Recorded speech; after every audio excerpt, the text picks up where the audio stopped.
이사야 43장 19절부터 21절.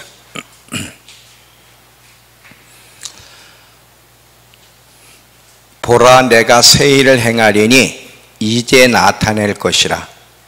너희가 그것을 알지 못하겠느냐? 반드시 내가 광야의 길을, 사막의 강을 내리니 장차 들짐승 곧 승냥이와 타조도 나를 존경할 것은 내가 광야의 물을, 사막의 강들을 내어 내 백성 내가 택한 자에게 마시게 할 것입니다. 이 백성은 내가 나를 위해 지었나니 나를 찬송하게 하려 함이니라. 아멘. 자, 오늘 저녁 제목은 대부흥. 자, 대부흥. 여러분 잘 보세요. 마지막 때 하나님이 이것은 마지막 때에 있을 세일, 여태까지 없던 마지막 때의 세일인데, 제가 계속 얘기했죠. 하나님의 영광이 오순절보다 7배나 더 되는 놀라운 하나님의 영광이 곧 임할 거라고.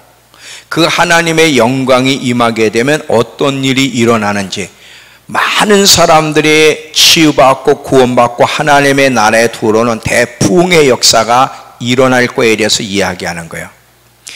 이 일에 하나님이 쓰임받기로 부르신 교회가 증평믿음교회예요. 오랜 동안 하나님이 우리를 훈련시켰는데, 여러분 기억하세요? 하나님이 벌써 10년이 넘었죠? 너희 교회를 1시 동안 부흥을 막을 거다. 왜냐하면 저의 부르심 때문에 그래요. 저의 부르심은 목자의 부르심도 있지만 특별히 사도의 부르심이 있어서 사역자들을 훈련시켜서 그들을 데리고 세계 곳곳을 가 열방을 깨워 주님 오심을 준비시키고 그 세계 곳곳에 마지막 때를 준비하는 용사를 만드는 이 부르심을 이루어가려면 교회가 커가지고는 안 돼. 그렇게 되면 교회에 얽매이기 때문에 제가 그 부르심을 이룰 수 없어요. 그래서 한시적으로 너희 교회의 부흥을 막을 거지만, 때가 되면 이제 부흥을 일으켜서 증평이 세계로, 세계가 증평으로. 이 일은 사람 힘으로 되는 것이 아니라 오직 성령으로 이 일들이 가능하기 때문에 성령의 은혜가 폭포수처럼 흘러 넘치는 일이 너희 교회 안에 일어날 거고, 이 증평에서부터 이제 부흥이 일어날 것을 하나님이 말씀하셨어요. 그것이 벌써 10년이 넘어 한 15년 이상을 기다렸고, 이제 그 일들이 시작될 때가 됐어요. 올해가 굉장히 큰 전환점이 일어나는, 이제 우리 교회도 하나님이 회복하시면서 이 약속이 이루어지는 하나의 획을 긋는 그런 시간이 될 겁니다. 여러분, 제가 4번째 책이 뭐예요? 기독교 안의 참과 거짓. 지금 이 교회는요, 많은 경우 본질에서 벗어났다 그랬잖아요. 교회 운영은 재능으로 하는 것이 아니라 오직 성령으로, 그리고 이 성령의 능력과 은사를 통해서 교회가 이루어져야 되는데, 이 성령님의 역사를 초대교회로 밀어버리고 학문으로 밀어버리다 보니까 지금 교회의 운영은 어떤 식으로 운행돼? 프로그램과 세상적인 학문들, 뭐 심리학이라든지 상담학이라든지 뭐 이런 여러 가지 가지고 교회를 운영하는데, 사실 원래 교회는 그런 프로그램이나 세상 학문으로 운영되는 것이 아니라 예나 지금이나 마찬가지 오직 성령으로, 성령님이 교회의 주인이 되셔서 오직 성령의 지시와 인도를 따라 교회가, 프로그램으로가 아니라 성령의 지시를 따라 교회가 운영돼야 되고, 그리고 교회는요 종합병원이에요. 지금은 교회가 아무 능력이 없다 보니까 모든 사람들이 다 세상 병원에 가서 치유를 받고, 세상 병원에서 안 된다 그러면 우린 죽음만 기다려야 돼. 근데 사실은요, 초대교회를 봐도 그렇고 구약에도 봐도 그렇고 세상에 감당할 수 없는 기적 같은 일이 교회에서 일어났어요. 제가 요즘 사도행전을 묵상하면서 모세가 하나님 말씀을 전할 때 살아있는 말씀을 전했다는 거예요. 살아있는 말씀을 전했다는 건 뭐냐면, 단순히 성경을 우리가 나름대로 뭐 여러 가지 해석하고 이렇게 해서 전하는 그것이 아니라 순간순간 하나님이 주시는 그 말씀을 전했다는 거예요. 살아있는 말씀을. 또 베드로는요, 베드로 그림자만 사람들이 다 하도 악기가 떠나고 병든 자가 치유되고, 사도 바울에게 있어서는 그의 그 앞치마나 손수건만 몸에 닿아도 악기가 떠나고 치유들이 일어났어. 이거는 초대교회만 특수적으로 일어나는 게 아니라 성령이 교회에 임하면, 하나님의 영광이 임하면 어떤 일이 일어나고, 그래서 세상에 하나님을 보는 거예요. 교회를 통해서 하나님은 세상에 하나님이 살아계신 것과 하나님의 나라가 곧 임할 거라는 걸 보여주시는 거거든. 이게 교회가 해야 될 역할들이에요. 근데 이 교회가 이런 성령의 역사를 다 학문으로 몰아내다 보니까 빈 껍데기만 남았어. 이제 다시 교회가 본질로 돌아오고 회복될 때인데, 초대교회에 임했던 이 하나님의 영광, 성령의 역사의 7배, 상상을 해봐. 7배의 영광이 임하면 어떤 일이 일어날 건가? 우리 믿음교회에 그 일이 시작될 건데, 여러분 지금 우리가 계속 훈련하는 것은 그 일을 위해 준비하는 거야. 준비가 돼야지 준비된 곳에 성령을 부어주시는 거지, 전혀 준비가 안 돼 있는데 성령이 오시는 법은 없어요. 지금 우리가 지금 그날을 바라보며 준비하는 거야. 지금 부지런히. 이럴 때 엄청난 일이 일어나면 어떤 모양으로 이 믿음께 왔든, 여기서 하나님을 모르는 자들이 하나님을 만나고, 동성애자들이 바뀔 것이고, 정신병자들이 정신이 똑바로 돌아오고, 어떤 불치병자도 치유가 일어나고 악기가 떠나는, 한번 생각을 해봐요. 오순절에도 베드로의 그림자만 밟았는데 기적이 일어났어. 지금은요, 우리 그림자 밟아도 아무 일이 일어나지 않아. 근데 그거는 베드로 자체의 능력이 있는 게 아니라 그만큼 강력하게 성령님이 베드로를 장악했고 초대교회를 붙잡고 있었기 때문에 가능한 거야. 오직 성령으로야. 교회에 이런 일이 일어나면요, 재능으로 하던 거, 프로그램으로 하던 거, 뭐 세상 학문, 이건 다 떠나갑니다. 교회가 본질로 안 돌아오면요, 교회는 아무 역할을 못해요. 전략으로 하는 게 아니에요. 예나 지금이나 성교는 성령으로 하는 거야. 전략으로 하는 게 아니라. 교회의 운영은 세상 프로그램으로 하는 게 아니에요. 오직 성령의 능력과 성령의 은사로 철저하게 성령의 지시와 인도를 따라. 그래서 제가 네 번째 책 기독교 안의 참과 거짓에 대해서 썼잖아요. 이제 그런 일들이 우리 믿음교회에 일어나서 이제 교회는 어떻게 운영되고, 그리고 사역은 어떻게 하는지, 어떻게 교회가 성도들을 사역자로 훈련시킬 수 있는지를 샘플로 보여줄 거예요. 그래서 우린 지금 준비하는 거거든. 이 믿음교회가 숫자는 작아도 이제 하나님은 폭발적인 역사를 일으키면 어마어마한 일이 일어날 건데, 그것보다도 더 중요한 거는 앞으로 마지막 때 교회의 모델이 될 거예요. 청년들은 어떻게 용사로 훈련시키고, 또 이 성도들이 그냥 교회의 목사님의 비전에 수종드는 역할 정도가 아니라 어떻게 예수님의 12대자처럼 실제로 능력 사역하고 예언하고 병을 고치고 이런 사역을 할 수 있는지. 그래서 우리 교회는 누가 오든지 위로를 받고 치유를 받고 회복에 대해 돌아가는 교회를 만드실 거예요. 그 일이 곧 일어납니다. 지금 이런 거는요, 이건 예행 연습이에요.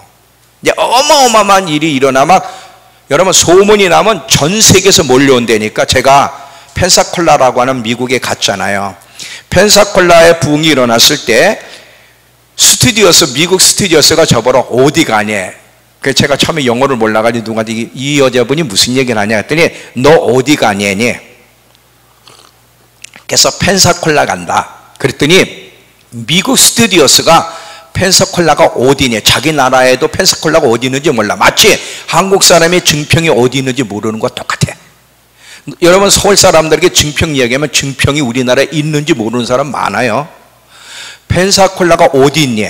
그래서 플로리다 맨 밑에 섬에 펜사콜라라는 게 있다. 그랬더니 왜 가니? 거기에 부흥이 일어나서 하나님을 경험하러 저 부흥의 불길을 가지러 내가 간다. 그게 벌써 15년 전 얘기예요. 근데 거기를 딱 갔는데 하나님의 저버러 여기에 부흥의 불을 가지고 너희 증평으로 돌아가라.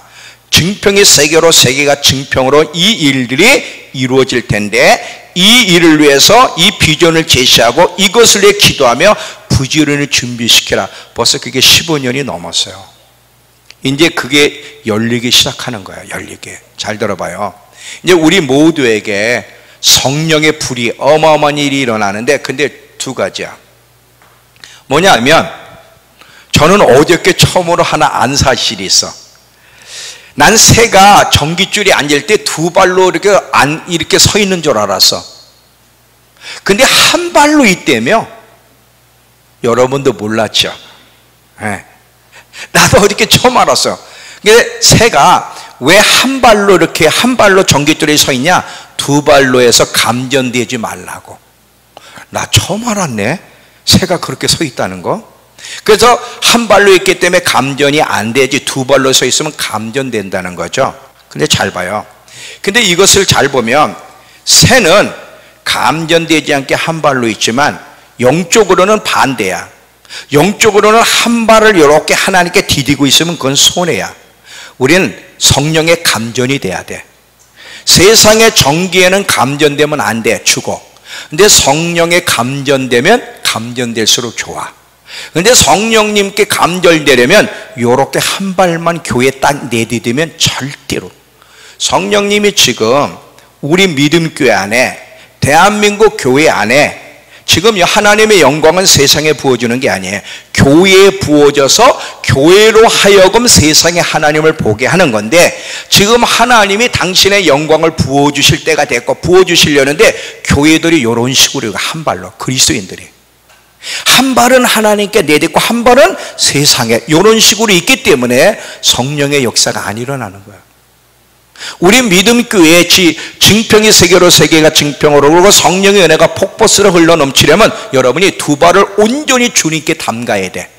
온전히 주님께 내 몸을 드리고 두 발을 내디뎌야만 성령의 은혜 감전되고 충만해질 때 이 부르심을 이루어갈 수 있는 거지. 이렇게 한 발만 내디디면 절대 안 온다. 요거를 우리가 조심해야 되고요. 또 하나는 뭐냐면 제가 그랬죠. 항상 모든 게는 징조가 있다고. 자, 장마 비가 오기 전에 어떤 징조가 있어요? 막 더워 찌잖아요.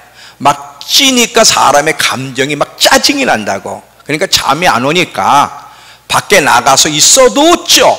그러니까 막 짜증나고 막 감정이 폭발하잖아. 그러면서 사람들 마음 소원에 뭐가 일어나? 비가 왔으면 좋겠다. 이런 간절한 소망이 일어날 때 비가 온단 말이지. 영적으로도 마찬가지예요. 이제 성령의 역사가 하나님의 영광이 임할 때도 징조가 일어나는데 그게 세상에서뿐 아니라 교회에서도 징조가 일어난다 그랬어요. 자, 예수님이 부활하신 이후에 500명에게 부활하신 예수님이 만나주시면서 말씀하셨어. 위로부터 능력을 입을 때까지 예루살렘을 떠나지 말고 기다려라. 500명에게 얘기했어요. 그래서 처음에 마가다락방에서 500명이 그 약속을 붙잡고 기도하며 기다렸는데 실제 오순절날 성령이 임할 때 보니까 120명밖에 없어. 380명은 어디 갔어? 떠났어. 왜 떠났는지 제가 얘기했죠. 잘 봐요. 우리 믿음교회 안에 이제 성령의 역사가 임할 텐데 사탄은 알아. 그걸 아주 누구보다도 하나님의 계획을 알고 있는 게 사단이야. 지금 우리 교회 안에 막 이 성령의 은혜가 폭포수처럼 흘러 넘치는 일이 일어나야 되는데 두 가지야. 한 발만 내딛게 만든다든지 여러 가지 관계나 감정이 폭발해서 이 자리를 떠나게 만드는 거야. 이걸 조심해야 돼. 자, 모든 것이 하나가 돼야 돼. 물방울도 한 방울 한 방울이 모여서 폭포를 이루듯이 이 하나하나가 하나가 될 때에 엄청난 역사가 일어나. 120문도가 마음을 같이 하여 하나님의 약속을 붙잡고 기도할 때 하나 된 곳에 성령이 임하시는 거야. 근데 여러분이 이 성령의 은혜가 폭포수로 흘러 넘치는 일을 받아야 되는데 요걸 못 받게 하기 위해서 어떤 모양으로든 감정을 상하게 하고 시험 들게 해서 이 하나님의 은혜가 임하는 자리를 떠나게 하는 거 조심해라. 봐요. 마지막 이 성령님이 역사하는 요때에 되면 굉장히 기분 나쁜 일, 감정이 폭발하는 일, 아무것도 아닌 말에 시험 드는 일, 이 마귀가요, 잘 봐. 사람들이 시험 드는 걸 보면 말을 잘못해서 시험 들기도 하지만 분명히 저 사람 말을 잘못하지 않았어. 근데 듣는 사람이 잘못 듣는 거야. 자, 듣는 사람들이 잘못 듣는다든지 중간에서 전달하는 사람이 이게 잘못 전달해 가지고 시험을 들게 해. 그 두 종류로 시험 드는 거야. 잘 봐. 사단이 분명히 저 사람은 그런 뜻으로 전달을 안 했어. 듣는 자들이 잘못 왜곡되게 듣게끔 마귀가 역사를 해. 저 사람이 저렇게 말을 했어? 이제 이래 가지고는 이제 시험 드는 거야. 나중에 알고 보면 그 사람은 그런 뜻으로 그렇게 말한 적이 없어. 여러분, 성숙함과 미성숙함의 차이는 뭐냐면 항상 미성숙한 자는 자기 중심적으로 모든 걸 해석하고 시험에 들어. 성숙한 자는요, 어떤 소리도 시험에 안 들어. 인정과 거부에서 벗어나는 게 얼마나 중요한지를 이야기했죠. 여러분, 누가 무슨 소리를 해도 그 거부하는 소리, 거절감 때문에 상처받으면 아직도 미성숙한 거야. 우리는 무슨 소리를 들어도 시험이 들면 안 돼. 그 가운데서 자유해야 돼. 거기에서 자유해야 진정한 하나님의 종으로 쓰임받지. 작은 소리에도 시험 들고 또 그러지도 않았는데 곡해 들어서 시험 드는 사람은 절대 하나님 부르심을 이룰 수 없고 성령의 능력을 담을 수가 없어요. 성령의 능력은 깨끗한 그릇에다 담는 거예요. 깨끗한 그릇에. 그래서 여러분, 이제는 우리 믿음교회 성도들 정도면요, 성숙해야 돼. 근데 순간 상황을 만나면 말씀이 하나도 안 떠올라. 이렇게 인정과 거부에 벗어나야 돼. 말해도 시험 들면 안 돼. 그렇게 배워서 여기 다 고개 끄덕하다가 순간 만나면 그건 다 이미 날아가고 그냥 막 시험 들어가지 알아두어. 아이고 교회를 안 나와서 왜 안 왔나 그랬더니 알아두었어. 아이고 돌아버린다니까. 언제나 처리들 내는지 언제나 그렇게 하고 있는 한 성령의 은혜는 아니매요. 이걸 우리가 조심해야 돼. 여러분, 우리가 이런 것들이 딱 서 있어야 교인들 막 이래 시험 들고 저래 시험 드는 사람들에게 그 상황은 왜 하나님이 허락하셨고 어떻게 반응해야 되는지를 우리가 가르쳐 줄 수 있지. 우리가 아이고 하는데 누구를 가르쳐 줘? 여러분, 이제 우리 믿음교회는 30년이야 10년이면 강산이 변한 데는 3번 변했어. 3번. 30년이면 강산도 3번 변할 정도로 이제는 증평 믿음교회는 어느 교회보다 성숙해서 성도들을 가르치고 교회를 깨워서 목회는 교회 운영은 어떻게 하는 건지를 보여주는 샘플이 돼야 되는 거예요. 성령의 은혜가 곧 임할 거예요. 조심해요. 한 발만 딛지 말고 양발을 하나님께 디디고 있고 절대 감정에 상하고 어떤 모양으로든 함께 기도하며 하나님의 은혜를 받는 데서 이탈하지 않도록 조심해라. 계속 시험 들 일이 더 많아져요. 주님의 때가 가까울수록 마음 상하게 하는 일이 더 많아져요. 어떤 모양으로든 여러분 마음 상하게 하는 일이 일어날 때 말 때문에 사람 내 표정 때문에 절대 시험 들지 마라. 나는 또 우리 지은이를 통해 배운 게 있어요. 제가 증도라는 데를 전도 여행을 갔어. 우리나라 그 여자 전도사님이 전라도에 그 증도라는 데에서 전도해서 그 섬 전체를 예수 믿게 한 아주 유명한 곳이에요. 거기를 그냥 걸어가면서 음성 듣고 가는 거야. 가서 재워주면 자고 안 재워주면 그냥 걸어가는. 우리 믿음교회도 그런 걸 했으면 좋겠어. 우리도 한번 갑시다.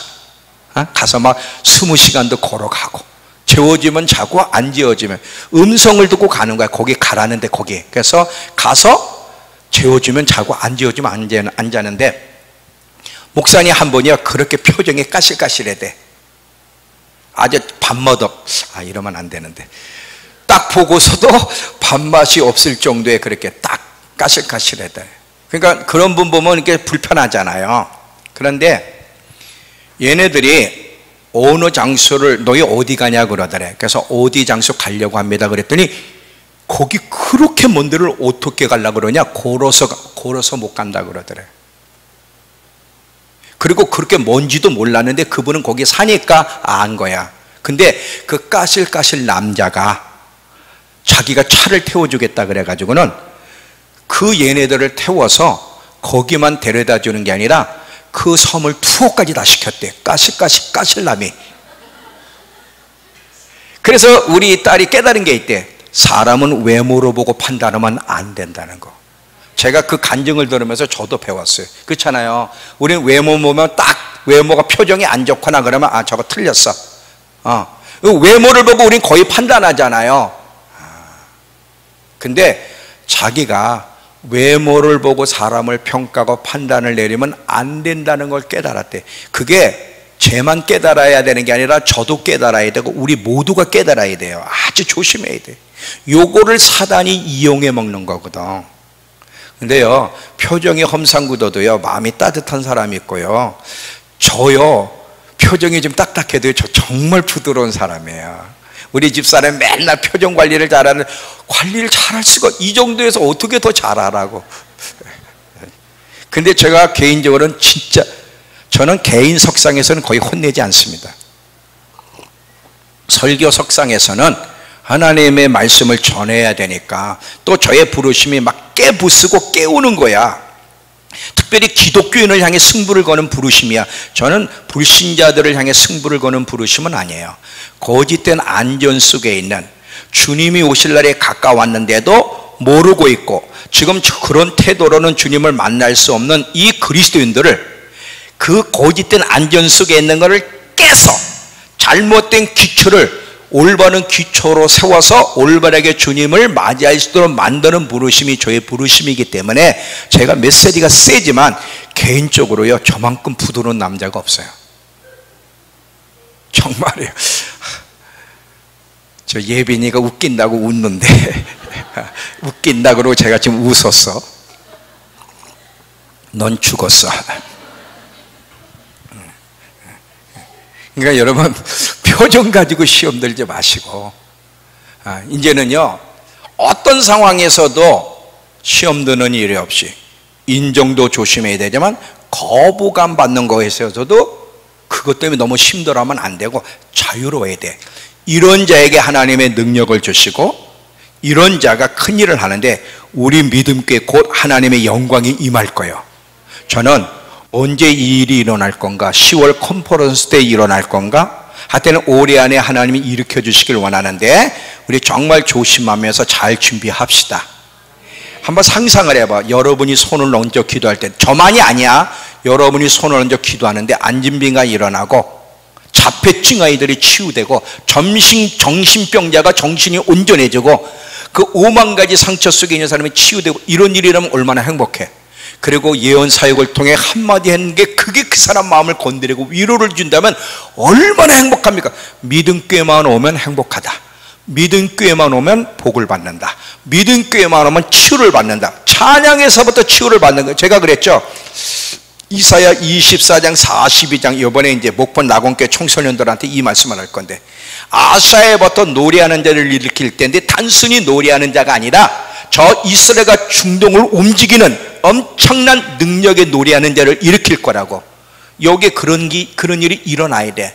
지금 여러분 그 성령님이 임하면요 지금 노래할 때도 벌써 치유가 일어납니다. 우리가 만질 필요가 없는 거야.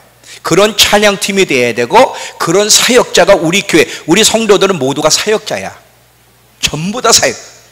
예언을 못해도 돼, 치유를 못해도 돼, 여러 가지 모양으로 협력해서 하나님의 나라를 이루어가는 사역자들이란 말이지. 그래서 이거는 사람의 재능으로 프로그램으로 되는 게 아니라 오직 성령으로, 성령이 임하시고 성령이 주인이 될 때만 이게 가능한 건데 그 일이 곧 일어날 겁니다. 여러분 잘 준비해서 그 성령의 은혜가 임하는 일에 모두가 다 받아야 되는데 준비되지 못해서 어떤 사람은 받고 어떤 사람은 받지 못하는 이런 일이 일어나서는 절대로 안 되는 거예요. 그래서 이제 이 일들이 일어날 텐데 잘 준비할 수 있는 우리 모두가 되기를 바랍니다. 자, 오늘 말씀을 조금 더 하고 마칠게요. 자, 이 마지막 때 나타날 대부흥이 하나님의 사랑인데 왜 마지막 때 일어날 부흥이 하나님의 사랑 표현인지를 좀 이야기하고 마치려고 해요. 오늘 오전 시간에 내가 속히 오리니, 자, 이 속히 온다는 말이 무슨 뜻인지를 이야기했어요.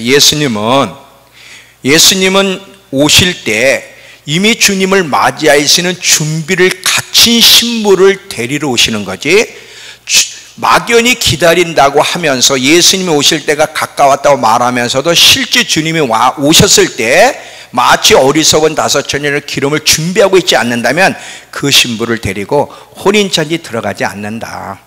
반드시 매일매일 준비를 하고 있어야 된다. 이 부분을 제가 강조했죠. 그 부분에 대한 성경 본문을 하나 더 읽고 이제 오늘 본론으로 넘어갈게요. 준비하고 있어야 되는 게 얼마나 중요한지 누가복음 12장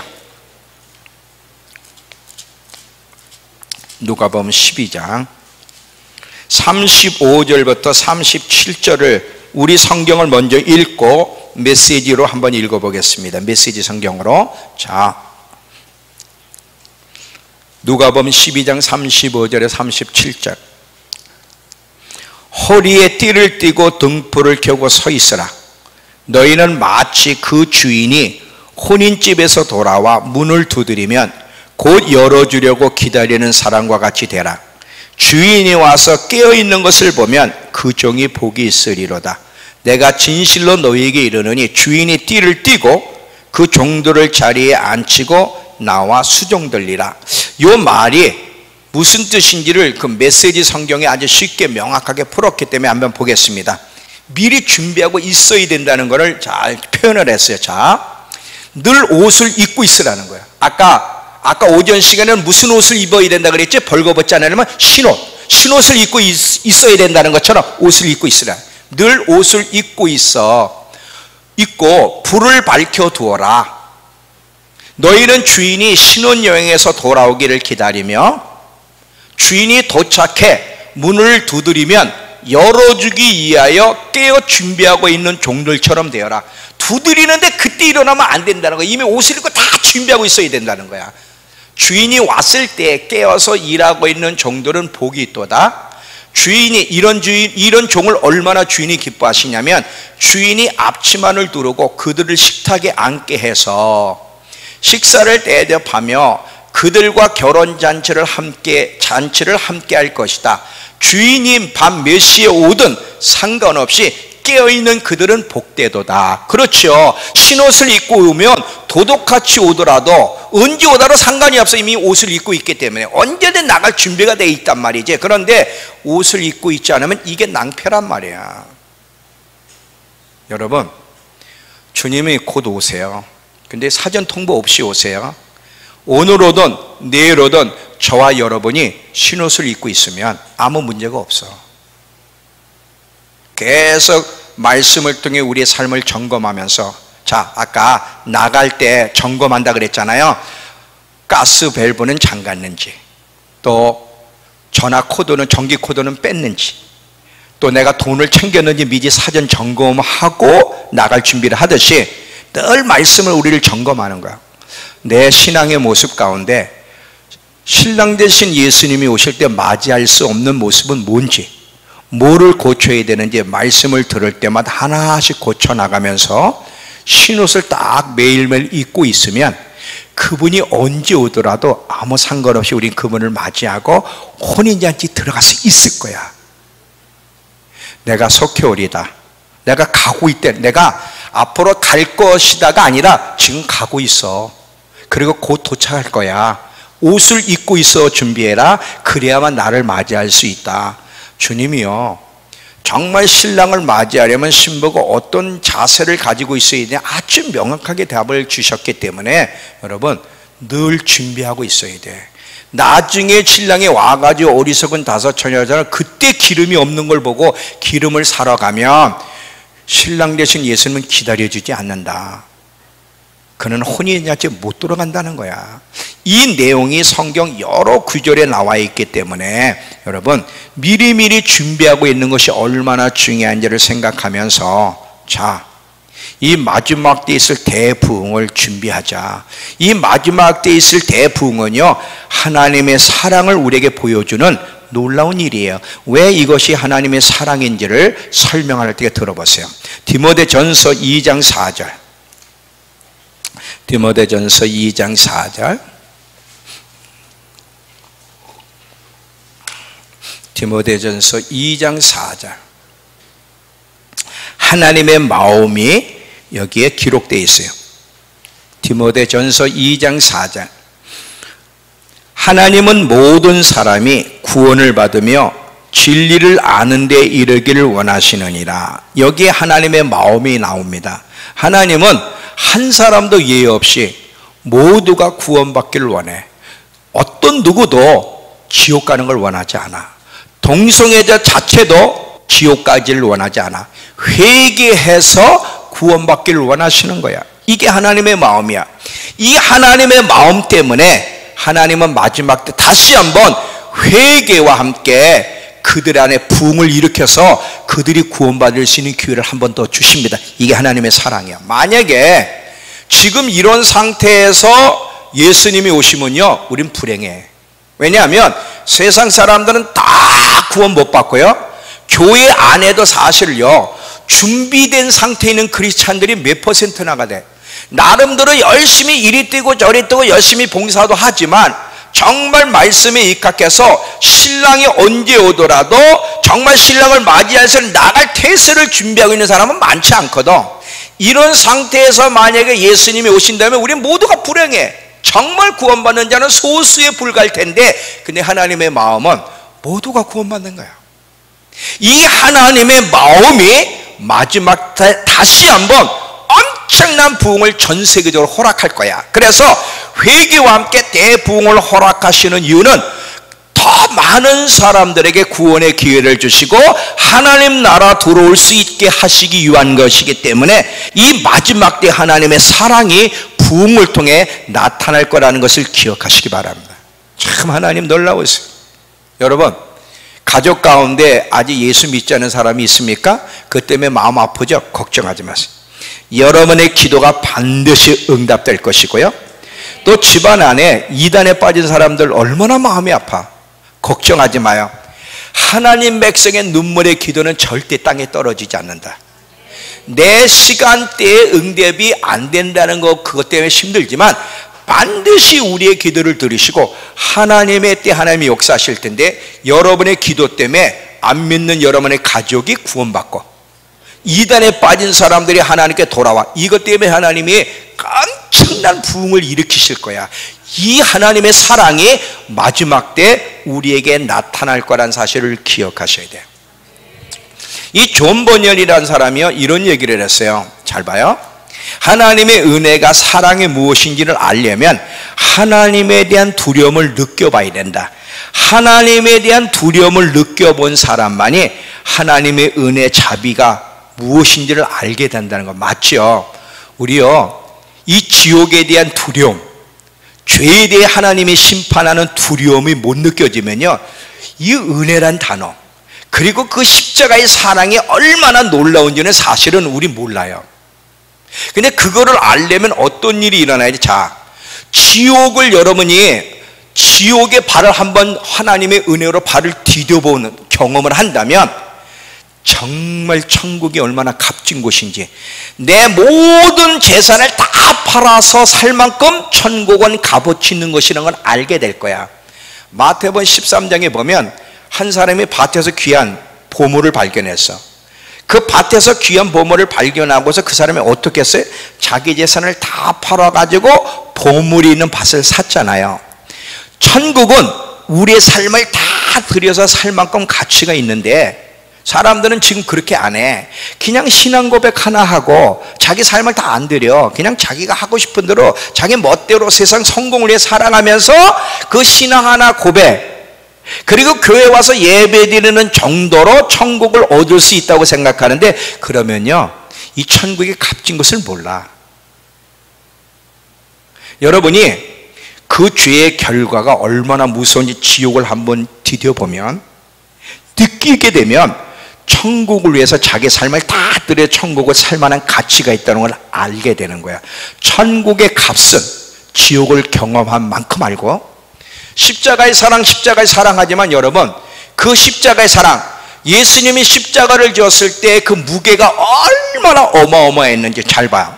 죄가 얼마나 무섭냐면, 우리가 주님 앞에 죄를 지고 불순종하는 걸 우린 가볍게 여기는데, 우리의 죄와 불순종 때문에 그 아들 예수 그리스도가 6시간 동안 십자가에 매달려 계셨고, 그것만이 아니야. 이미 십자가 지기까지 얼마나 채찍을 맞으며 고통을 당하셨으며 6시간 동안 그 대못에 찔린 상태에 매달려 계셨고, 그리고도 창장으로 옆구리가 찔리는 도대체 이런 무게를 누가 견딜 수 있어?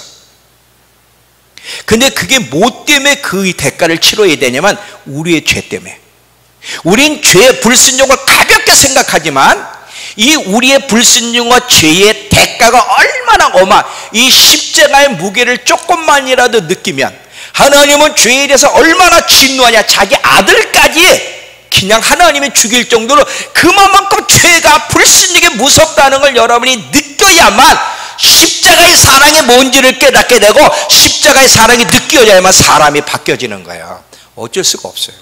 어쩔 수가 없어요. 이 사랑을 알면요, 거룩하게 왜 살아야 되는, 거룩하게 살아야 된다 말하지 않아도 왜 하나님 백성답게 거룩하게 살아야 되는지를 알게 돼요. 알게 돼요. 우리의 문제는요, 이런 것들을 느끼는 게 아니라 지식으로 알기 때문에 안 바뀌는 거예요. 지식으로 알기 때문에. 그래서 존 번이라는 사람이 그렇게 얘기했어요. 하나님의 두려움을 느껴본 사람만이 하나님의 은혜가 무엇인지를 알게 될 거라고. 그렇습니다. 마지막 때 어마어마한 부흥이 일어나는데, 이 부흥이 왜 놀라운 하나님의 사랑인지를 알려면 도대체 마지막 때 어떤 심판이 이 세상에 인간들에게 임할지를 느끼고 알아야만 하나님의 그 허락하신 부흥이 왜 놀라운 사랑인지를 알게 돼. 여러분, 제가 계시록 여러분 백독하라 그랬잖아요. 계시록을 백독하라고 하신 이유가 뭐예요? 이 계시록은 마지막 때 있을 이 세상을 오염시킨, 창조 세계를 파괴시킨 이 죄에 대해서, 죄인들에 대해서 어떻게 하나님이 진노하고 심판하시는지에 대한 과정이 계시록에 의해, 그 계시록을 여러분이 또박또박 믿으면서 읽고 백독을 하게 되면 이 하나님의 죄에 대해서 얼마나 진노하시는지, 얼마나 하나님의 죄를 미워하시고 이 불순종을 미워하시고 이 도덕적인 것을, 도덕적인 이 세계를 파괴시키는 것이 얼마나 하나님의 진노를 사는지를 느껴야만 하나님의 용서와 사랑이 얼마나 귀한 것인지를 알게 되고, 하나님의 마지막 때 일으킬 부흥이 얼마나 놀라운 사랑인지를 알게 되는 거예요. 알게 되는 거예요. 알게 되는 거예요. 잘 들어봐요. 우리가 하나님을 똑바르게 아는 것이 중요한데, 사실요, 저도 뭐 마찬가지지만 많은 목회자들이 하나님을 잘 몰라요. 저도 설교를 합니다, 하나님에 대해서. 그런데 30년 동안 부족하지만 하나님 안에서 다뤄지면서 성령과 동행하는 법을 배우고 나고 나니까 얼마나 제가 하나님을 잘못 알고 잘못 가르쳤는지 알게 되었고요. 지금도 그게 두려워요. 그런데 조금 깨달은 눈으로 보니까 얼마나 많은 목회자들이 하나님을 얘기하는데 하나님을 몰라. 자기가 만드는 하나님을 전하면서도 모르고 있고요. 성도들은 더 몰라. 하나님이 어떤 분인지를 올바로 알려면 반드시 두 가지의 작용이 있어야 되는데, 반드시 성경을 알아야 되고 성령의 조명이 있어야 돼. 성경을 알아도요, 이게 세상 학문을 가지고는 잘 몰라. 반드시 성경을 쓰신 저자이신 성령의 조명이 있을 때만 성경을 올바로 알게 되고, 그 성경과 성령님의 조명을 통해서만 하나님을 알게 되지, 세상 논리를 가지고는요 절대로 하나님을 알 수가 없어요. 많은 지금 교회가, 세상 사람들은 뭐 하나님을 모르니까 그런 소리 하지만, 교회조차도 요즘 무슨 소리들 하냐면 하나님은 사랑과 용서의 하나님이라는 걸 강조를 많이 해. 물론 강조 많이 해야 돼. 근데 어떤 식으로 흘러가냐면, 하나님은 사랑과 용서의 하나님이시기 때문에 하나님 백성들의 죄를 져도 불순종해도 용서해 주신다는 거예요. 그냥 교회 와서 고치질 않아. 교회 와서 하나님 한 주간 동안 잘못했어요, 내가 죄를 지었어요, 용서해 주세요, 그러면 다 끝났다는 거예요. 근데 사실은 그렇게 하고도 여전히 자기 방식대로, 자기가 하고 싶은 대로, 자기 눈이 좋아하는 대로 살아가거든. 근데 교회에 와서 예배도 드리고 고백도 했고 하니까 하나님은 여전히 용서해 주신다고 생각하는데, 이게 거짓이에요. 이게 잘못 알고 있는 거야. 잘 봐요.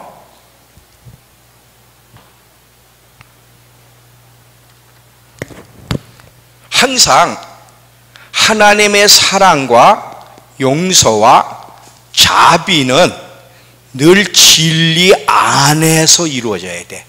진리를 벗어난 사랑은 거짓된 거고요, 진리를 떠난 용서, 자비라는 것은 하나님께 없건 세상 논리야. 잘 들어봐요.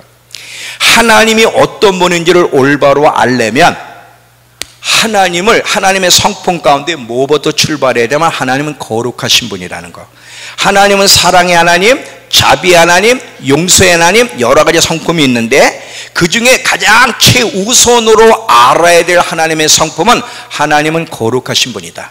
이 거룩함으로부터 출발을 하지 않으면 용서, 사랑의 의미를, 하나님이 용서하신다, 사랑하신다는 이 개념에 대해서 깊이도 모르고 잘못 해석하게 되고 잘못된 반응을 하게 돼. 이게 지금 가장 큰 문제. 어떤 식으로 잘못 반응하는지는 조금 이따 이제 얘기할 거예요. 잘 들어봐요. 하나님은 거룩하신 하나님이야. 거룩하다고 할 때는 구별되다, 온전하고 깨끗함을 얘기해. 하나님은 빛이시기 때문에 절대 어둠과는 공존할 수가 없어요. 우리가 예수 그리스도의 피로 죄 씻김 받아 거룩한 백성이 되었음에도 불구하고, 당연히 됐어요. 그럼에도 불구하고 계속 우리가 죄를 짓고 불순종하며 불의를 행하며 살아가게 되면 거룩한 하나님의 징계가 와. 잘 들어봐요. 하나님은 거룩하신 분이기 때문에 거룩하지 않은 거에 대해서, 거룩함을 파괴하는 것은 그가 누구든지 하나님의 진노를 산다는 걸 잊지 마세요. 사랑과 용서는 자기가 하나님의 진노를 살 수밖에 없는 존재인데, 잘못된 걸 깨달아서 중심에서 회개할 때 하나님의 용서와 자비와 사랑이 부어지는 거지. 만약에 진심으로 회개하고 돌이키지 않으면 하나님의 진노를 누구든 받게 된다는 걸 잊지 마세요. 자, 하나님이 인간을 창조할 때 자기 형상대로 창조하셨다 그랬죠? 그러면서 남자와 여자를 창조했다 그랬잖아요. 창세기 1장 가보세요.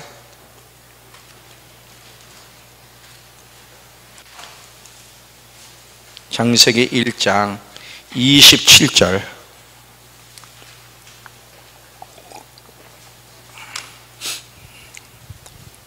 창세기 1장 27절.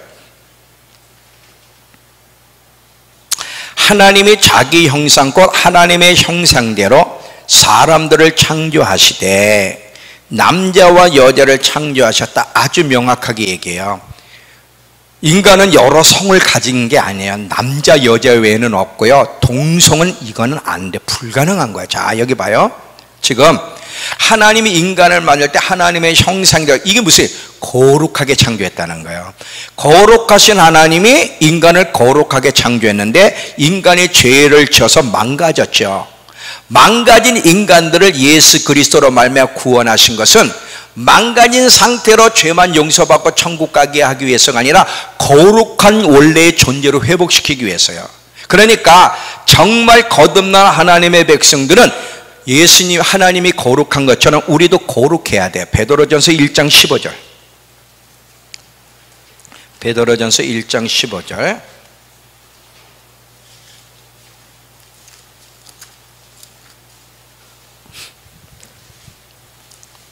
16절부터 17절까지 15절 베드로전서 1장 15절부터 17절.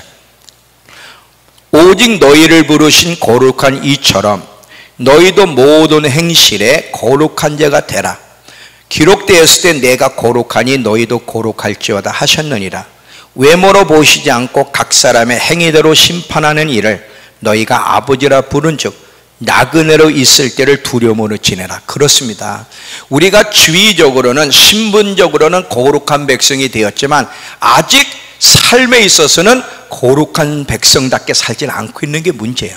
그래서 계속 거룩한 백성답게 살아가야 되는데 여전히 거룩하게 살지 않고 믿는다고 하는 그 한 사실만 붙잡고 계속 불순종하고 죄 가운데 살아가고 세상과 타협하며 세상 논리와 방식대로 살아가면 반드시 하나님의 진노를 받게 된다는 거예요. 자, 예를 드릴게요. 절대로 하나님과의 관계를 대적 관계로 만들지 마라. 잘못됐을 때 빨리빨리 회개하고 고치면 대적 관계가 안 되는데, 근데 자기가 죄를 짓고도 그걸 깨닫지 못하고 계속 그 방향으로 나가면 그때부터 하나님의 원수가 돼서 하나님의 진노를 쌓아요. 예를 드릴게, 잘 들어봐요. 자, 이 하나님을 잘못 알게 될 때 어떤 식으로 해석하게 되는지 두 가지를 얘기하고 하나님과 대적 관계를 갖게 되면 하나님과 깊은 좋은 관계를 맺었던 사람도 어떻게 진노를 받게 되는지를 이야기할게. 잘 들어봐요. 아까 하나님은 사랑이시기 때문에 구원받은 백성들이 불순종해도 잘못됐다고만 고백하면 용서해 주실 것이다. 이 말이 틀렸다 그랬어요. 그죠? 거룩한 하나님을 이해하게 되면 그 말이 맞지 않아.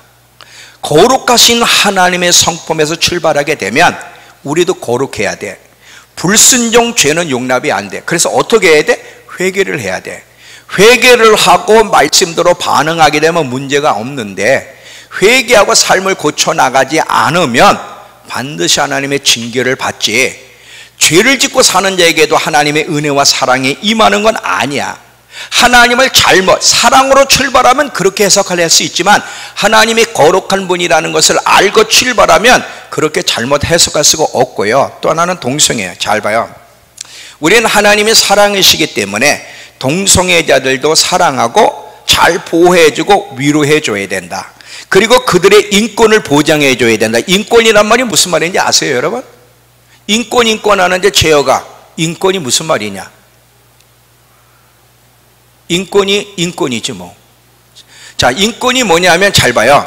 사람은 누구나 태어나면서부터 기본적인 권리를 가질 수 있다는 거예요. 그러면 사람은 누구든지 기본적인 권리를 가질 수 있는, 사람은 태어나면서부터 다양한 성을 가질 수 있어. 동성도 인권이야. 다가 동성애 한다는데 다른 성을 갖는데 남자도 여자도 싫고 다른 성을 갖는다는데 그것도 권리가 있어. 이런 식이라. 이게 세상 논리야. 세상 논리에서는 제어가 잘 네가 알아들어야 친구들한테 잘 설명을 하지. 네가 넘어간다 그러면 잘 들어봐. 이 세상 논리에서는요 죄가 없어요. 세상 논리에서는 다양한 이론만 있을 뿐이야. 그러니까 틀렸다가 아니라 다른 거야. 이런 식으로 해석이 가능해. 세상 논리로는. 그런데 하나님의 논리, 하나님의 가치관, 하나님의 법 안에서는요 다른 것이라는 게 없어요. 틀렸냐 맞았냐 둘 중에 하나야. 잘 봐. 많은 그리스도인들조차, 교회들조차 이런 식으로 얘기해. 많은 지금 청소년뿐 아니라 많은 그리스도인들이 자기도 모르게 세상 가치관, 세상의 논리를 따라 지금 신앙생활하고 살아가는 거 아세요? 이거 얘기하려면요 집에 못 가 오늘. 근데 하여튼에 그런 세상 논리와 가치관을 따라 여러분이 살고 있다는 걸 찾아내셔야 돼. 많이 있어요. 지금 교회가 자꾸 이런 얘기를 해요.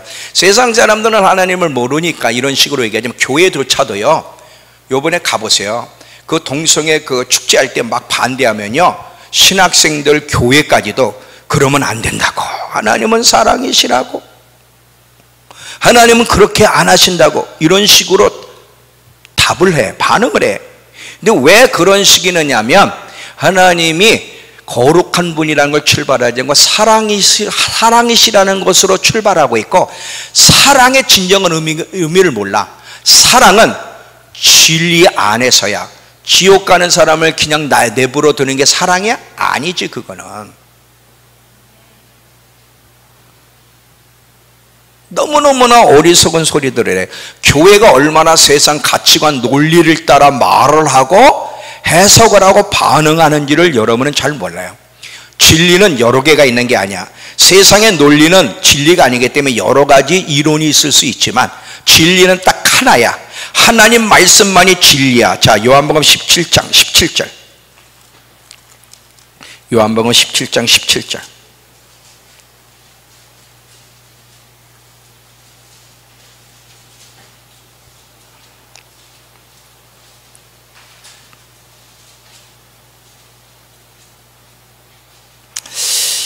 그들을 진리로 거룩하게 하옵소서. 아버지의 말씀은 진리이니이다. 진리는 하나야. 하나님 말씀만이 진리야. 항상 우리의 삶의 기준은, 나침반은 말씀이어야 돼. 하나님의 말씀만이 선과 악, 의와 죄에 대해서 명확하게 답을 줘. 하나님의 말씀에 입각해 살아가지 않으면 죄가 없는 거야. 다른 것이지. 그러나 하나님 말씀에 입각할 때만 동성애가 죄라는 것을 알게 되고, 뭐가 죄고 뭐가 의인지, 뭐가 선이고 뭐가 악인지를 알게 돼. 그리고 하나님은 마지막 때 무엇을 기준으로 심판하느냐면 하나님 말씀을 가지고 심판하는 거예요. 하나님의 말씀대로 살았냐, 말씀에 벗어나느냐, 말씀으로 심판한다는 사실을 명확하게 이해를 해야 돼. 요한복음 12장, 요한복음 12장 47절 48절.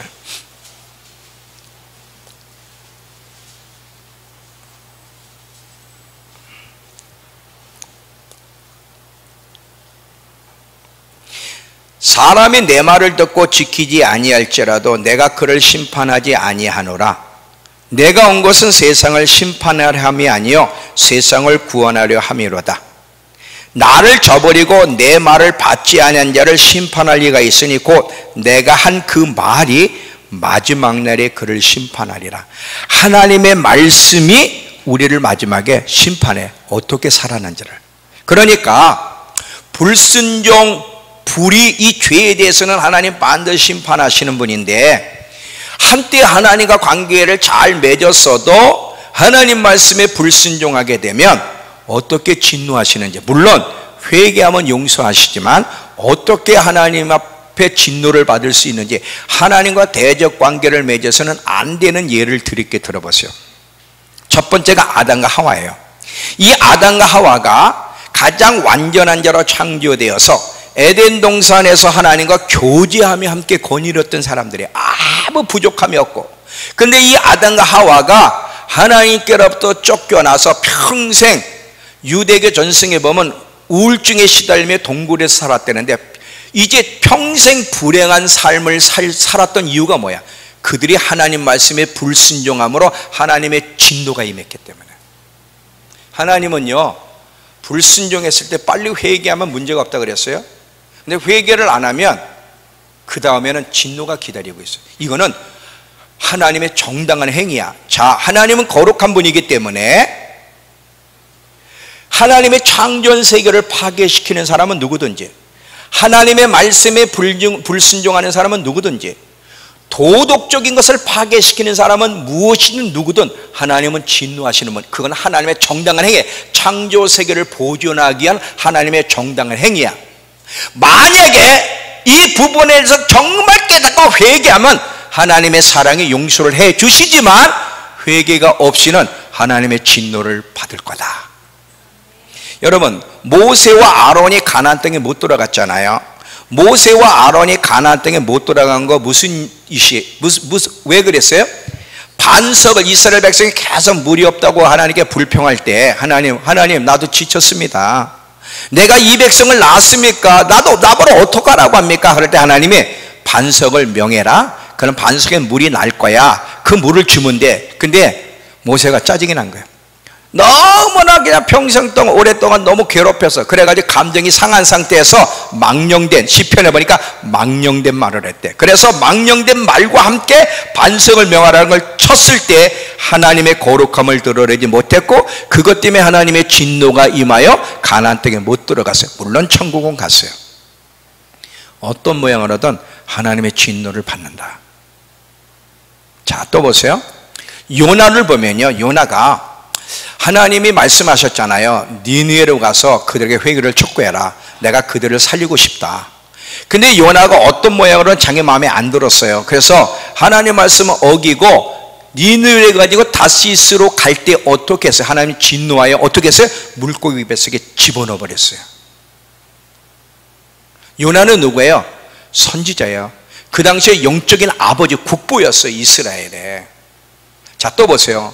삼손이 하나님이 그를 사서로 썼어요. 그래서 하나님이 계속 말씀하기를 너 심의 비밀을 말하지 마라. 포도주도 먹지 말고 술 독주 먹지 말고 조심해라. 그리고 네 비밀이 심의 비밀이 머리에 있는데 절대 머리 잘리지 않도록 조심해라. 그런데 삼손이 그 하나님의 명령을 가볍게 여기고 드릴라에게 자기 모든 정보를 다 제공했어요. 그때 하나님의 진노가 임하여 어떻게 됐어요? 심이 떠나고, 하나님의 심이 떠나고서 블레셋의 노예가 되고 눈이 빠지는 불행을 만나는 거예요. 진노가 임하는 거예요. 자, 또 보세요. 솔로몬, 정말 하나님 앞에 가장 위대했던 왕 중에 하나가 솔로몬이잖아요. 근데 솔로몬에게도 계속 하나님이 뭐냐면 성전을 짓는 와중 속에 뭐라 그래요? 하나님 마음을 전달해요. 만약에 네가 끝까지 내 말에 순종함으로 거룩함을 유지하며 살면 내가 네 아버지에게 약속한 그 약속을 이룰 것이고, 내가 내 백성 안에 거하며 너희를 버리지 않을 거야. 근데 네가 내 말에 순종치 아니하고 죄를 짓게 되면 나는 언제든지 너희를 진노하고 버릴 수 있는 하나님, 거룩한 하나님인 걸 잊지 마라. 근데 솔로몬이 그 말을 가볍게 듣고 이방 여인을 따라가므로 마음이 하나님께 떠났을 때 어땠어요? 하나님이 진노하여 대적자들을 일으키고 결국 두 나라를 쪼개버리셨어요. 하나님이 어떤 분인지를 먼저 잘 아셔야 돼요.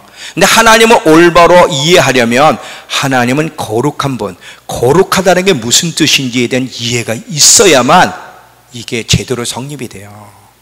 여기에서 사랑, 이것을 알아야만 사랑이 얼마나 값지고 은혜란 말이 싸구려, 이 은혜가 얼마나 소중하고 하나님의 용서가 얼마나 놀라운지를 알게 되는 거야. 이해가 되세요? 이게 바로 목포 나공교회 청소년들 첫 번째 설교 내용이에요.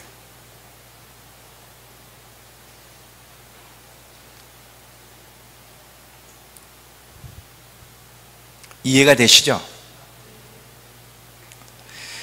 성경이 다 이해능해. 잘 봐요. 지금 이렇게 한때 하나님과 참 좋은 관계를 맺었던 위대한 하나님의 사람들, 많지만 요거만 얘기할게요. 이 위대한 사람들에게 이렇게 하나님의 진노를 내린 의미는 뭐야? 하나님은 거룩한 분이라는 걸 증명해내는 거예요.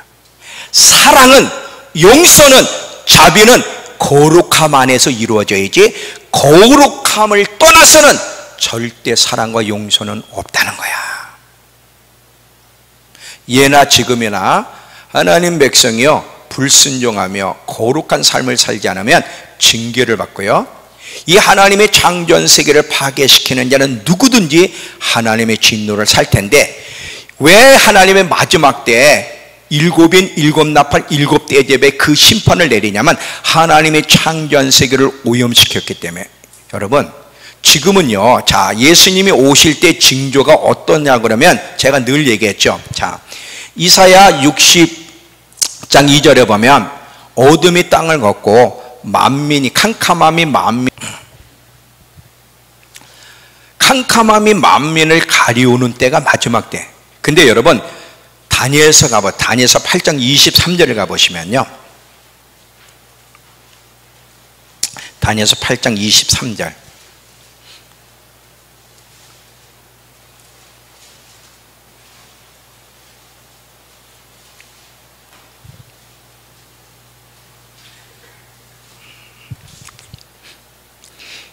이 네 나라 마지막 때에 반역자들이 가득할 즈음에 한 왕, 적그리스도를 얘기합니다. 반역자들이 가득할 때에 환란에 들어간다는 거예요. 적그리스도가 등장한다는 건데, 자 여봐요.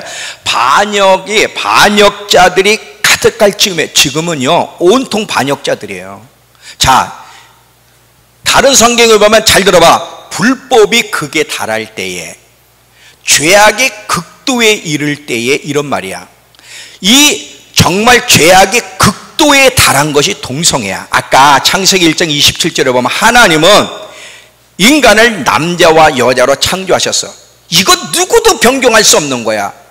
이 창조 세계를 건드리면 안 돼. 그런데 성이 많다. 동성도 돼. 남자와 여자를 창조한 이 하나님의 창조를 파괴시켜가지고 사람은 16가지, 20가지 성을 가질 수 있어. 남자끼리 여자끼리 결혼할 수도 있어. 이거는요 반역의 극에 달한 모습이에요. 예수님이 인자가 임할 때, 마태복음 이 사복음에서 계속 얘기하는 게 뭐야? 인자가 임할 때 노아의 때와 같고 롯의 때와 같다. 노아의 때와 롯의 때와 같다는 것은 그 시대의 징조나 예수님 오실 때 거의 똑같다는 얘기인데, 크게 두 가지야. 번영의 시대가 될 거고, 동성애, 이 성적 타락이 극에 달할 거라는 거예요. 그러니까 이때 이 동성애, 이것이 인간들이 범죄하는 반역의 최고조거든. 이때마다 하나님은 역사를 보면 심판하셨는데, 이제 더 이상 하나님은 내버려둘 수 없는, 더 이상 창조 세계가 파괴될 수 없는, 파괴될도록 파괴됐기 때문에 하나님의 심판이 임할 일보 직전에 있다는 사실을 기억하셔야 돼요. 절대적으로요, 아까 하나님 백성도 불순종하고 반역하게 되면 징계가 왔듯이 하나님이 창조한 세계를, 이 도덕적 세계를 파괴하는 자는 누구든 용서하지 않습니다. 그것이 하나님의 심판이에요. 요한복음 12장 31절, 요한복음 12장 31절.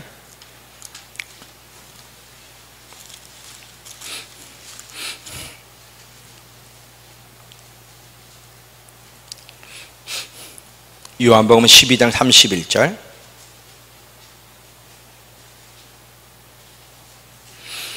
이제 이 세상에 대한 심판이 이르렀으니 이 세상 임금이 쫓겨나리라. 그렇습니다. 더 이상 파괴될 수 없는 이 세계를 망가뜨린 그 장본인들, 사단과 적그리스도와 거짓 선지자와 이 악인들, 이 세상을 더럽힌 그가 누구든 반드시 이제 하나님의 진노를 받을 수밖에 없는데, 그런데 아까 보세요.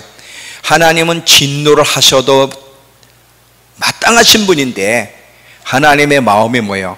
모든 사람이 구원에 이르는 거야.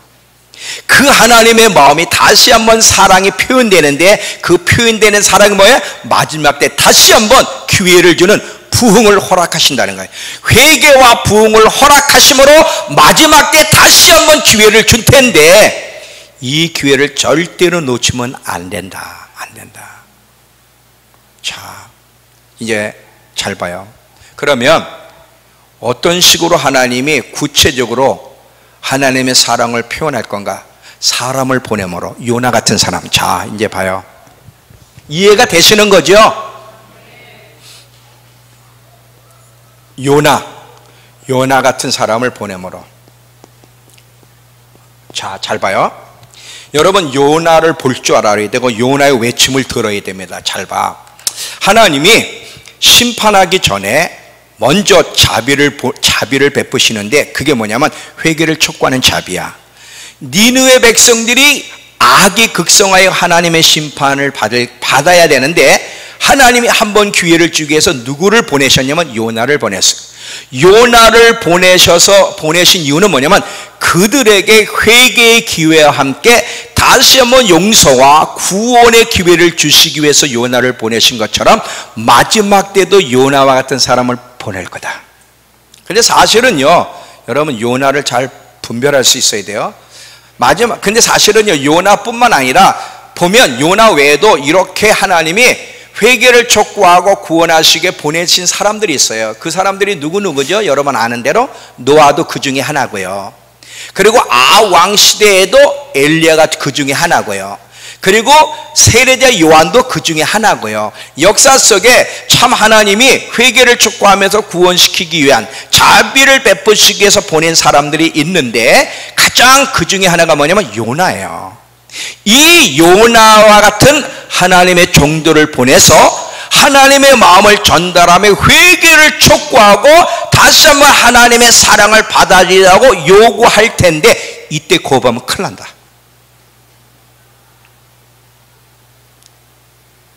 회개를 촉구하는 소리를 거부하는 거는요, 살아남을 수 있는 길이 없어요. 이게 마지막 카드야. 이게 마지막 하나님의 자비야. 자, 지금 이 마지막 때 사는 우리에게 가장 행복한 사람이 있다면 누굴까?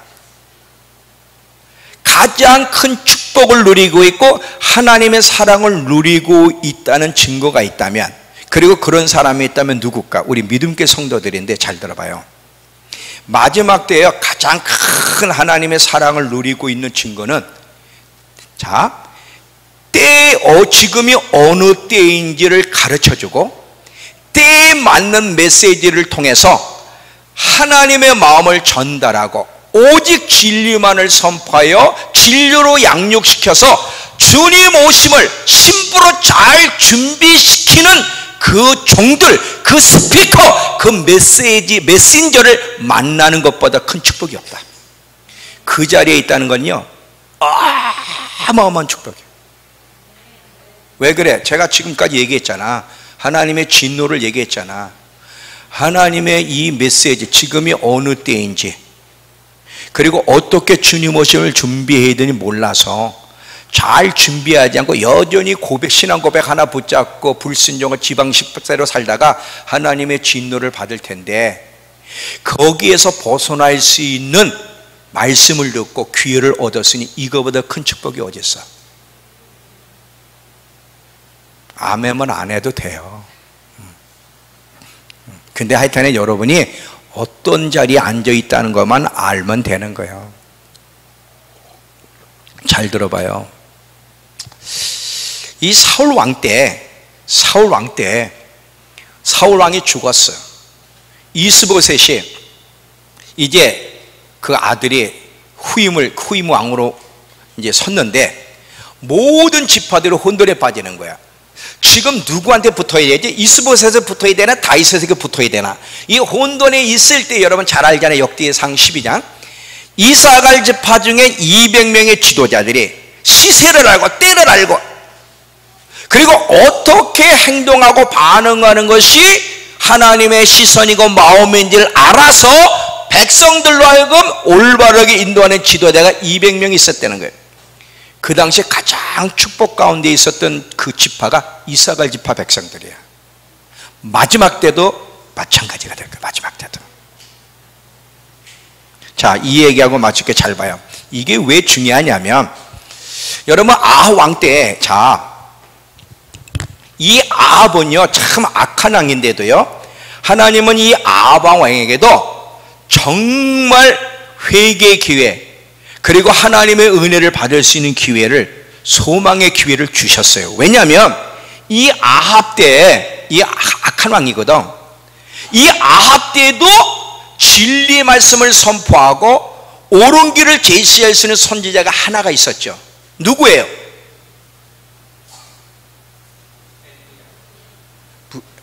엘리야? 그래. 엘리야도 있었는데, 엘리야 말고, 엘리야도 있었어요. 네. 엘리야 말고 아합과 여호사밧이 같이 전쟁에 나갈 때 여호사밧이 이게 하나님의 뜻인지 한번 물어볼 수 있는 선지자가 없느냐. 근데 400명이 다 아합에게 잘 보이려고 다 올라가라 그럴 때 진리 편에 서서, 하나님 편에 서서 올바르게 회개를 촉구한 선지자가 있잖아. 박원순 집사님 맞았어요? 미가야. 잘 봐요. 이 미가야 선지자가 있었다는 것은 아합 시대 때에도 소망이 있었고 기회가 있었는 거야. 근데 문제는 하나님의 마음을 전달하는, 진리를 선포하는, 살게 해주는 소리를 아합이 안 들었다는 거야. 자, 여기 봐요. 이제 결론이에요. 마지막 때도 하나님이 하나님의 마음을 전달하는, 살게 해주기 위해서, 구원시켜주기 위해서 하나님의 마음을 전하는, 회개를 촉구하는 진리가 무엇이고, 신랑을 맞이하려면 어떻게 이들을 전달하는 미가엘 같은, 요나와 같은 하나님의 선지자를 보낼 텐데, 이때 회개를 해야 돼. 이때 알아듣고 회개를 해야 되는데, 이때 못 알아들으면 그 사람은 끝난다. 근데 여러분, 회개도 쉽게 안 돼요. 잘 봐. 내가 회개를 할 수 있느냐 못하느냐는 마음밭이에요. 마음밭이 딱딱해. 마음을 굳게 완악하게 만들면 회개를 촉구해도요, 마음이 움직이질 않아. 항상 마음밭이 중요하다 그랬죠. 이 밭도요, 잘 개간을 해야만 거기다가 모든 식물들을 심어서 좋은 열매를 맺는데, 이 밭을 잡초로 만들어 놓으면 몹쓸 땅이 되듯이 사람의 마음을 계속 잡초로 불순종하고 세상의 문화에 빠지고 계속 몹쓸 밭으로 만들어 놓으면 마음이 딱딱해지고, 마음이 딱딱해지면 회개 촉구할 때 그게 귀에 안 들어와. 그리고 하나님의 사랑 기회를 놓칠 수가 있어요. 그 회개를 촉구할 때 계속 마음밭을 기경하고 있어야만 하나님이 기회를 줄 때 회개의 소리가 들리는 거야. 여러분, 아왕 때, 아왕은 안 들렸지만 여호사밧은 들었잖아요. 여호사밧은 들었던 이유가 뭐예요? 그의 마음밭은 좋은 밭이었기 때문에 그러는 거예요. 그러니까 여러분, 하나님이 마지막 때 기회를 줄 건데, 마지막 때 요나와 같은 하나님의 사람, 하나님의 마음을 전달하는 그 살 수 있는 길, 하나님의 구원을 받을 수 있는 길, 회개를 촉구할 때 여러분이 회개할 수 있도록 마음을 준비해야만 회개의 영이 임하고 여러분 안에 부흥이 임하여 여러분이 새로워지지, 마음밭을 기경하지 않으면, 회개를 촉구하는데도 회개를 안 하면 회개의 영이 임하지 않고 부흥의 물결에 참여할 수 없다. 이해가 되세요? 회개도 아무나 하는 게 아니야. 회개하려면 마음밭을 부지런히 기경해야 돼. 마음밭을. 곧 하나님이 회개와 함께 부흥을 통해서 다시 한번 하나님의 자비를 베푸시고 우리를 구원의 길로 인도하실 건데, 여러분 준비하세요. 그리고 여러분들 가족들 안에 하나님이 회개를 촉구할 때 그들이 회개할 수 있는 그 은혜를 달라고 정말 기도해야 돼. 왜냐하면 회개를 촉구할 때 회개를 안 하면 더 이상 기회가 없기 때문에. 여러분, 회개하는 것보다 복된 사람이 없어요. 이사야 66장 하고 마칠게요. 이사야 66장 2절.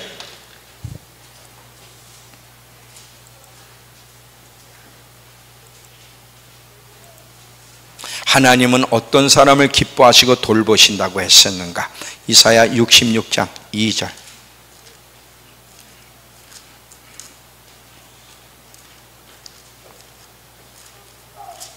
자, 나 여호와가 말하노라. 내 손이 이 모든 것을 지었으므로 그들이 생겼느니라. 무릇 마음이 가난하고 심령에 통회하며 내 말을 듣고 떠는 그 사람을 내가 돌보려니와. 자, 여기서 통회하는 게 뭐예요? 회개야. 하나님의 회개를 촉구할 때 정말 회개를 하며 말씀대로 반응하려고 하는 자에게 하나님의 회개의 영을 부어주시고 정말 회개할 수 있게 하시고, 하나님이 그에게 보호막을 두르사 환난 가운데 지키시고 마지막에 주님 앞에 쓸 수 있도록 만들어 주시는 거야. 회개보다 중요한 게 없어. 회개를 촉구할 때, 시간 회개를 촉구할 때 여러분 정말 회개를 해야 돼. 그러려면 마음에 딱딱해지면 안 돼. 마음이 딱딱해지면 회개가 안 돼. 하고 싶어도 안 돼. 알아. 근데 이걸 곡해 들어. 올바르게 듣고 회개하려면 마음밭을 기경해야 돼. 우리 믿음교회는 항상 말씀에 즉각 반응하고 회개함으로 주님 오심을 잘 준비할 수 있는 성도들이 되길 바라고요. 우리 믿음교회는 저를 비롯해서 요나와 같은 메신저, 회개를 촉구하는 교회를 쓰실 겁니다. 그래서 많은 사람이 하나님 나라로 들어오게 할 그런 교회로 하나님 쓰실 거예요. 여러분 기도할 때 나도 회개해야 되지만 회개의 영이 대한민국 안에 우리 가족들 안에 부어져서 주님이 회개를 촉구할 때 회개 마음이 일어나고 구원의 기회를 놓치지 않도록 하나님 은혜를 베풀어달라고 기도함으로 잘 준비할 수 있는 저와 여러분들에게 축원합니다. 다 같이 일어나세요.